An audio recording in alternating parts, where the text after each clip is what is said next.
ഒന്നാമതായി നമ്മൾ Indian പൗരന്മാരാണ്. Indian സമൂഹത്തിൽ 16% നമ്മൾ ഇന്ന് മൂന്നാംകിടയും നാലാംകിടയും പൗരന്മായി മാറിക്കൊണ്ടിരിക്കുകയാണ്. നമ്മുടെ വോട്ട്, നമ്മുടെ നിർണായകമായ വോട്ട്, നമ്മളെ ഭരിക്കാൻ അധികാരം നൽകണമെന്നുള്ള വോട്ടാണ്. ഇൻഷാ അല്ലാഹ് നമ്മുടെ മക്കൾ അത് പഠിച്ചു വരണം. മുസ്ലിം കുട്ടികളല്ല, അന്യമതസ്ഥരായ മറ്റുള്ള കുട്ടികളും ഇത് പഠിച്ചു വരണം.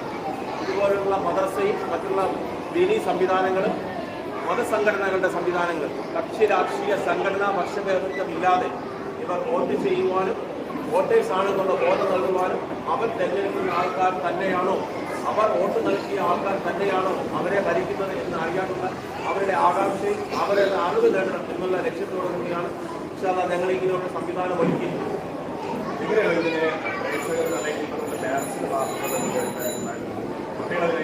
കാരണം ഇപ്പോൾ ഇലക്ഷനാണ് കൂടുതൽ ചർച്ച മദ്രസയിലേക്ക് വരുമ്പോൾ അതിലേക്ക് പാരൻസ് വളരെയധികം ആകാംക്ഷയോടെയും അവർ ഉദ്യോഗത്തോടെയും ഈ ഇലക്ഷനെ നോക്കുന്നുണ്ട്. ഇലക്ഷൻ കഴിഞ്ഞതിന് ശേഷം അവർ ഒരുപാട് റെസ്പോൺസ് ചെയ്തിട്ടുണ്ട്. മദ്രസ ഗ്രൂപ്പിൽ നേരിട്ട് ഞങ്ങളെ ഒരുപാട് പാരൻസ് റെസ്പോൺസ് ചെയ്തിട്ടുണ്ട്.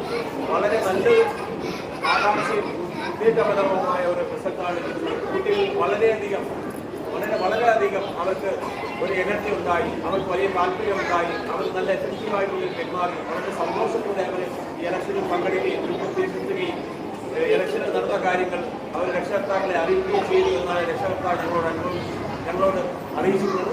വളരെ നല്ലൊരു റിസൾട്ടാണ് അതിലുണ്ടായിരിക്കുന്നത്.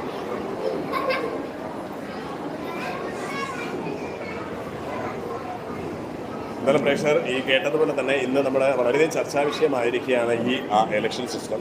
അതിന്ന് രാജ്യത്തിൻ്റെ തന്നെ പിടിച്ചുകുലുക്കുന്ന നിലയിലേക്ക് ഇന്നത്തെ ഭരണകൂടത്തിനെ കുറിച്ചൊക്കെ പ്രതിപക്ഷം വളരെയധികം സജീവമായി ചെയ്തിട്ടുണ്ട്. പക്ഷേ ആ ഒരു സിസ്റ്റം എന്തിനാണ് ഈ ഇലക്ഷൻ എന്നുള്ളത് അവർക്ക് മനസ്സിലാക്കാനും അല്ലെങ്കിൽ മനസ്സിലാക്കി കൊടുക്കാനാണ് നൂറുൽ ഇസ്ലാം ഇങ്ങനെ ഒരു സിസ്റ്റം ഇവിടെ കൊണ്ടുവന്നത്. ആ സിസ്റ്റം ഉപയോഗിച്ച് തന്നെയാണ് ഇപ്പോൾ ഇവിടെയും തെരഞ്ഞെടുപ്പ് നടന്നിട്ടുള്ളത്. കാരണം അതുവഴി അവർക്ക് രാജ്യത്തിൻ്റെ പൈതൃകം കാത്തുസൂക്ഷിക്കാൻ എന്താണ് ഇലക്ഷൻ വഴിയുള്ളൊരു അവബോധം ഇതൊക്കെ കൊടുക്കാൻ ഇതൊരു സാധിച്ചു എന്നാണ് മനസ്സിലായത്. എന്നാൽ ഇതിൽ വിജയിച്ച കുട്ടികളോട് നമുക്ക് എന്താണ് ചോദിക്കേണ്ടതുണ്ട്. എന്താണ് മോനെ വന്നേ? ഹലോ.